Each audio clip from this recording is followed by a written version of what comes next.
Wow, it is blue in here. Hello. Today is, shall I dare saying the date in case it takes me forever to upload? I think I'll dare it. Today is July, I don't even know. I think it's July 12th. It's Sunday. We're off to a great start. Today is Sunday, July 12th, which means my creative writing residency course starts tomorrow. And the reason I am not as excited about it as I would be is because I have had a day. Without getting into the too nitty-gritty details of everything that happened, I'm having issues with registration. Basically, they accidentally, we think, I don't really know because I haven't been able to talk to anybody, dropped me from the class, which means I cannot access any of the course materials or syllabus or Zoom link or anything like that. And it starts tomorrow. And this just happened today. But thankfully, my wonderful classmates came to my rescue and sent me, one in particular sent me absolutely all the course materials, and my professor as well. I reached out to her because I was like, I don't know what happened. Am I in the class? Like, what's going on? She was able to send me stuff too. Sorry if I'm not very expressionful telling this story because it was extremely draining, and it's not the only problem I've had with my program in the last few days, but that is a whole other story. And I hate to complain about it because, you know, there's a global pandemic going on, there's bigger problems in the world, but I've had a few days.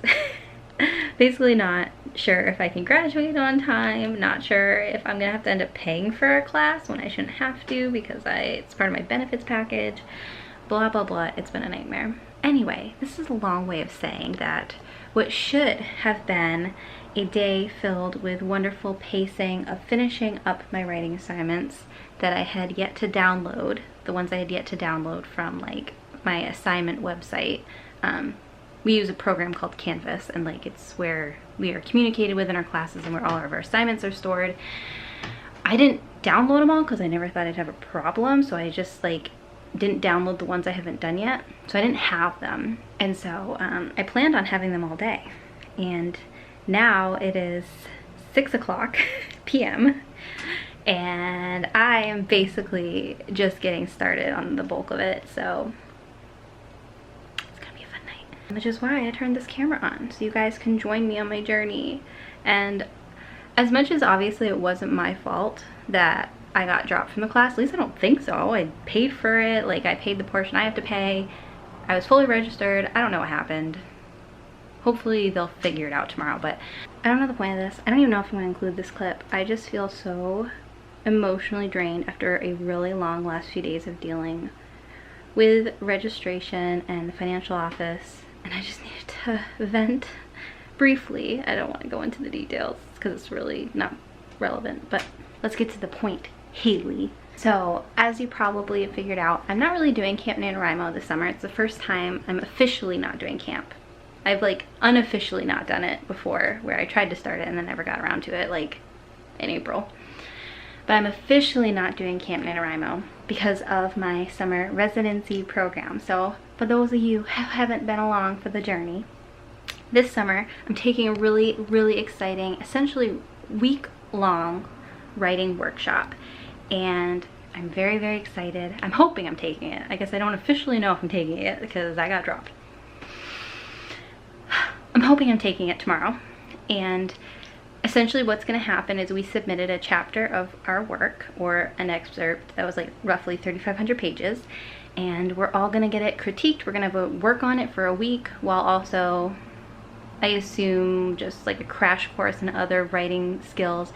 And then the thing I am most excited about, and that I was really bummed about, wasn't going to be in person, but it turns out there is a silver lining. The online solution sounds like a really great one.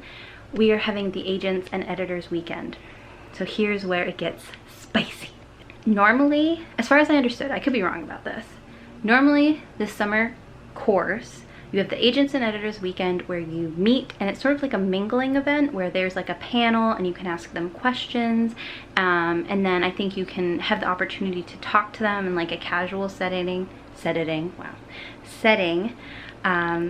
I don't really know. I didn't take those courses. I haven't experienced it in person before, so I don't know what the normal scene looks like. But The revised online scene is kind of exciting, where we are submitting 2 pages of what we consider a finished draft, like something we would turn in or query out to an agent. And a real life editor, like a real one, is going to edit our work and like give feedback on it and essentially tell us if this is something they would take on or not, and why or why not, and give us like straight up, I guess, brutal feedback on it, which doesn't bother me. I was a journalist, so I can take feedback. I say that, I'll probably cry. But yeah, they're going to give us real life publishing, editing feedback. And then we also, so I don't know if that is a newer thing because of our online situation or if that's something they always did, but I think what is a newer thing is, so instead of having like sort of like a mingling opportunity with agents, we are going to be assigned with a real agent and we can like ask them whatever we want. They are gonna get a feel for our work. I don't really know. I don't know. It's just very exciting. And so yeah, like, I mean, I'm not expecting everything, you know, I don't think I'm gonna get signed by like Penguin Teen Books this weekend or anything, but I just think it's such a cool opportunity to talk with, like, I don't know, just to have like a one-on-one real agent see me and see my work, and like, I'm just so excited. If it happens. I guess I don't know. So that is the plan for this week. Long way of saying, so I'm not doing camp, but I am going to be participating in this 7-day crash course writing retreat, sort of. I'm thinking of it as like a writing retreat, this writing workshop. And I thought I would film. Like, I'm not gonna film the class, obviously. I don't think I'm even allowed to do that.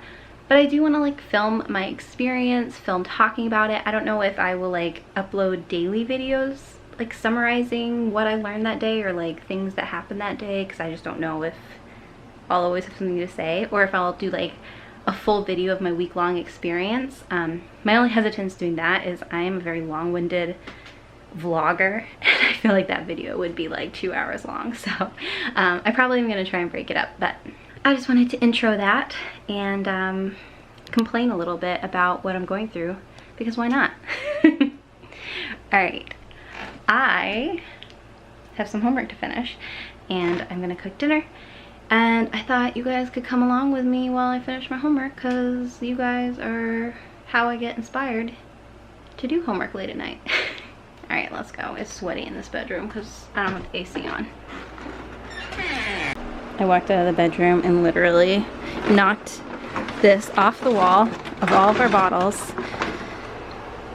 Yes, we have an ice seltzer addiction. Don't judge us. I'm sorry, planet Earth.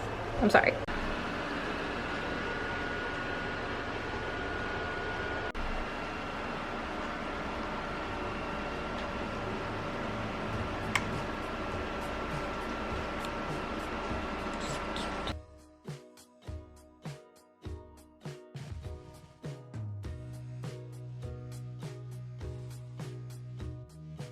Alright, taking a mini break from critiquing. So another thing we have to do as homework is to provide one paragraph of prose that really resonates with us, or that we particularly enjoy, and share to the class and share why we enjoy it. And I'm pretty stumped. I've been thinking about this one for actually a while. I've already decided I'm going to pick a book that is here with me that I can just take a picture of. But I don't know. Like, I keep trying to think. I'm trying to even narrow down what book I want to use and what I'm drawing the most inspiration from. But a specific paragraph that I find specifically, let me read how it's worded. Please choose a brief selection of a favorite brief passage of prose by a writer whose work you particularly love, and have a photocopy, blah blah blah. I don't know why, but I'm having so much trouble deciding this. I'm probably going to go with either a paragraph in Harry Potter. The thing is, like, I enjoy the story of Harry Potter. I don't know if it's like, oh, this paragraph I particularly love. Like, there's a specific writing that I like in them. I'm sure I do. Sorry, I'm probably not making any sense. It is late. And as far as whose prose I enjoy the most, I guess maybe Stephen King. Maybe I should pick a Stephen King book, even though that wasn't one of the focuses that I studied on for my pre-thesis, but obviously it doesn't have to be. Anyway, so I'm working through my critiques right now, working on finishing them up. My teeth are looking purple from a tea, oh boy. And as you can see, I've been working long enough that my hair is starting to look crazy, so that's always a sign that it's getting late. I'm pretty much done for the night, but one brief thought I had is I think this is a reason I could never be an editor, even though I know editors pick what work they take on. I don't know any editor that's particularly open to absolutely everything, and I'm realizing one of the big issues with it is because, and this is nothing about the writing, a piece can be written so beautifully and so well done for its genre, but if I'm just don't enjoy the genre, it's really hard for me to critique it and to feel strong emotions about it when I am just this just isn't my style, this isn't what I would pick up to read. And so it's really hard to respond to a piece and respond about what parts excite me if I'm not feeling that way. And again, I feel bad saying that because it has absolutely nothing to do with the writing.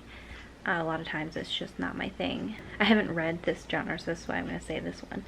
I'm not a heavy fantasy fan, or what do you call it? Deep fantasy? High fantasy. Wow.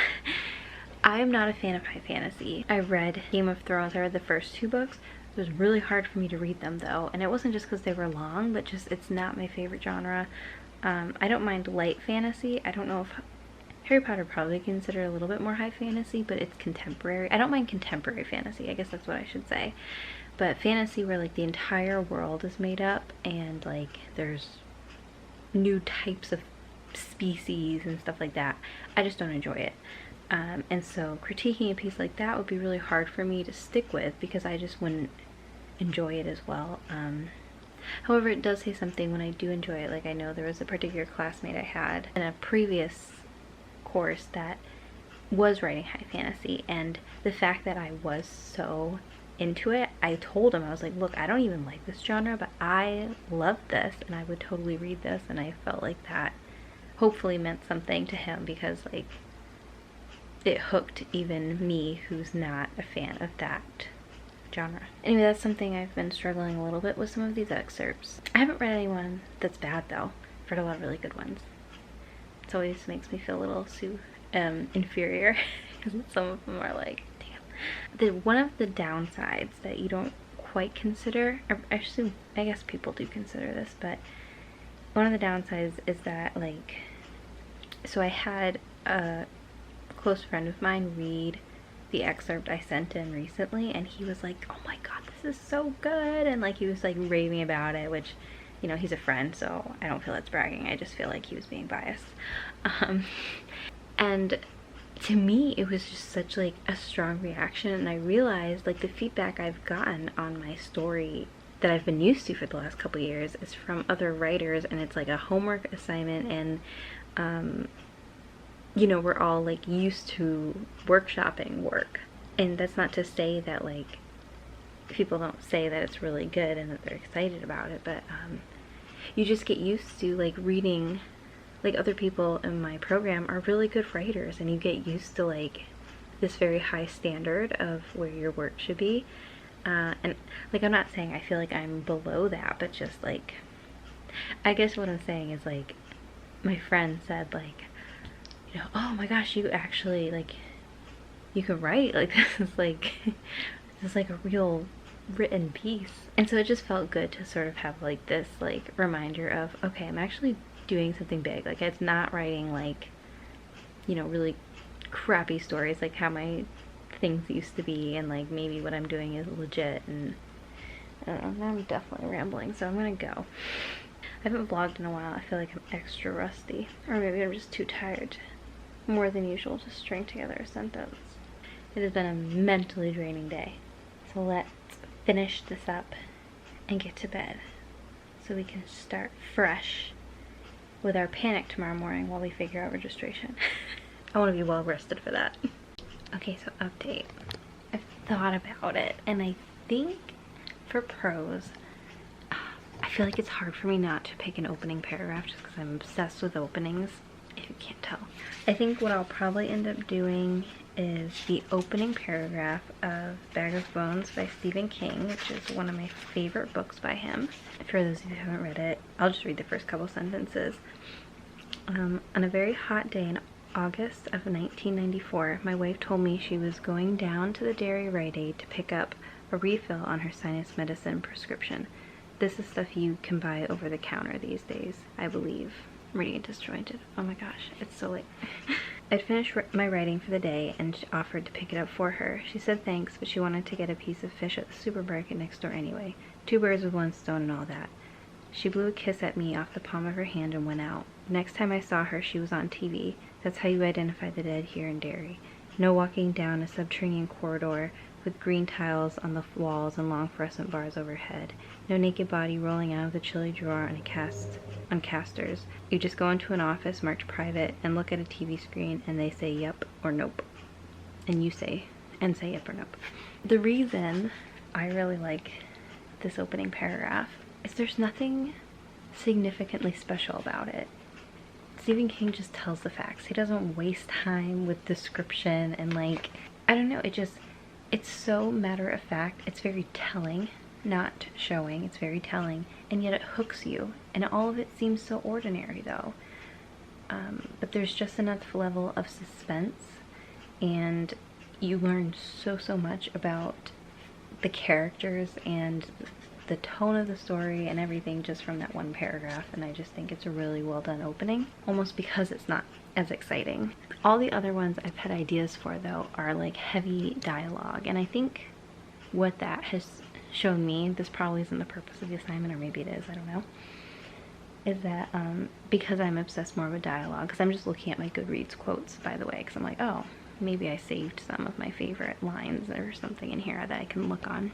And almost all of them are dialogue, and I think that's because that to me is the most interesting part of a story, is the characters and what they're saying to each other, which I've kind of already known about myself. But what that's interesting is, like, my first draft, I did not even focus on the character development as much as I should have.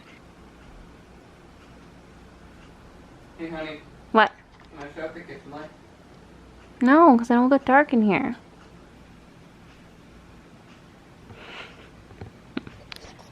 I don't know, I just feel like this is kind of a tough assignment for me, because I'm not one of those that like is reading a book and I just go, that was a perfect description. Like, I don't care about that. I'm like not a description writer or reader at all. I used to skim descriptions. I force myself to read them now because I would end up missing important things. But yeah, I don't know. I just want to get to the point. I want to read, I want to know what people said and what people are thinking. I don't care what the room looks like. And so I know prose isn't just description, but like when I think of like picking a prose paragraph, I feel like you're supposed to be picking what you really like about what is being said in the paragraph. Am I making sense? I also had a lot of favorite quotes from New Moon, just because it is very emotional. I read it for the first time before I was in a relationship. Oh my god, there's literally tear stains on this book. You see those wrinkles? But I reread it after I had gone through a breakup myself, and I was young and, you know, heartbroken. And so it was my first time reading a book that I had experienced, I really resonated with. And so I think that's why New Moon is probably my favorite in the series. Breaking Dawn, second favorite, which a lot of people hate that book. I don't hate that book. I don't know, I love reading like the endings of things, and so I'm obsessed with Breaking Dawn. It's like a fantasy come true. That's a weird thing to say. But yeah, New Moon is probably my favorite. I like angsty books. It's like also the 5th book in Harry Potter is my favorite because it's so emotional. I just love really emotional books, I guess. And Bag of Bones, Stephen King, very emotional. It's probably my favorite because this is the one, this and The Stand and 11/22/63 are the 3 I would want to reread over and over again, even though they're very thick. Alright, battery's cutting me off. That's a sign. Gotta get back to work. Okay, last random midnight thought. I just want to say it feels so weird to know I'm not working next week. I probably will check my email because I'm so like weirded out by it. I haven't had a day off other than the weekends and holidays that are assigned since we got married, which feels like a lifetime ago. Like it was pre-quarantine. Like I just feel like I shouldn't take days off during quarantine because I'm working from home, and it's like, what do I need a day off from? The commute from the bed to the couch, you know what I mean? Like I feel bad just taking a day off during this time. I don't know why. And so I haven't, and that's weird. And like I'm not just taking a random day off, I'm taking the whole week off to go to class. So it feels so weird. It's like tomorrow's Monday and I'm not supposed to check my email. Like I don't know how to do that. Which I'm not a workaholic, but I don't know, I'll probably end up checking it just because I'm super paranoid that something important's gonna happen. Don't tell my boss. I'm not supposed to do that. She's very adamant about not working when you're not supposed to be working. Okay, I'm clearly procrastinating. Let's finish this and go to bed to hopefully have a class tomorrow. I don't know, we'll find out. Okay, final note. Just because I just did it and it was really hard for me, I want to officially announce for my YouTube channel, The World. As you guys know, I'm a fan of Twilight, but I always would preface that with like an apology or feeling shy about it. I'm no longer going to do that. I believe I've talked about this video in the past, the Dear Stephanie Meyer video. I will link it below if you haven't seen it. And just with the upcoming Midnight Sun release next month. Oh my god, just a couple weeks. That just hit me. I have to reread the series. I don't have much time. I no longer will be apologizing for enjoying things that bring me joy and that are not harmful to others. There may be disagreement about what is considered harmful and not harmful in young adult fiction. I do not believe these books are harmful. That is a whole video in itself, but that is what I wanted to say, and I think people should not be ashamed of liking things that are lighthearted and bring them joy just because popular opinion tells them that it is silly and they should be ashamed. I'm just not gonna do it anymore. Kind of started to embrace that when the Jonas Brothers came back and suddenly it was acceptable to like them for the first time without being teased about it, and I'm embracing that with Twilight, so I'm a proud Twilight fan. I would say fight me, but I just don't care. Like, not in a mean way, like I care about your opinion, but you don't have to like Twilight. It's fine. And I'm allowed to like Twilight, it's fine. So I'm gonna stop being ashamed of it because that's not fair to other fans, and it's not fair to new fans, and it's definitely not fair to the author or to the books that bring me joy. That's my soapbox. Stepping off it. I don't have to do work because I'm definitely procrastinating. Alright, it is late and I am going to go to bed. I have 2 excerpts to finish. Well, 1.5. Then I'm just gonna wake up early and do in the morning because I'm starting to get so tired. I fall asleep that I feel I'm not doing a good job, and obviously I don't want anyone to get less than my best feedback because that's not fair to them. I'm very passionate about that. I have videos about that. So yes, I don't want to do a rush job on anyone or a tired job, so I kind of work more efficiently that way in the morning. So I'm gonna do in the morning. My class starts at 10. I can't call registrar's office until 9, so I'll probably get up at like 6 or 7. I'm hoping you guys will enjoy seeing me do sort of like a 1-week crash NaNoWriMo course, Camp NaNoWriMo extravaganza, my own version of Camp NaNoWriMo. I never finished explaining this. Wow. So as I said, I'm not really doing Camp NaNoWriMo technically this July, however, I'm treating sort of the rest of July as an intense writing time because I have my full week-long writing residency program this week, and then for the next 2 weeks actually after that I am still enrolled in class and I'm still going to be doing edits on my work. So yeah, basically my last day of class is July 30th, so just 1 day shy at the end of Camp NaNoWriMo, so it'll work out nicely. And I'm hoping to share a lot of what I learn for your guys' viewing pleasure, but also for mine to remember it. because I feel like I retain the information better and I work through a lot of problems by talking out loud, and you guys are subjected to that. So, but I'm gonna go to bed. I have an early morning tomorrow, and I will of course let you guys know how it goes. If my next video I am like crying, it means something went terribly wrong and I didn't get into my class after all. Alright, see you guys in the morning. Sorry for my cat clips, but she's just so cute. Look at her. Look at her. She's so cute. Kim. Kim. Kim. You're ignoring me on purpose, you little turd. Oh yeah. Pretty girl. And sorry if my energy was low in this. It was an emotional day. And I haven't vlogged in a while. And I'm hoping editing Haley can find ways to make this more humorous and more energetic. Did it work? Alright, official goodbye. Goodbye. Goodbye. Goodbye.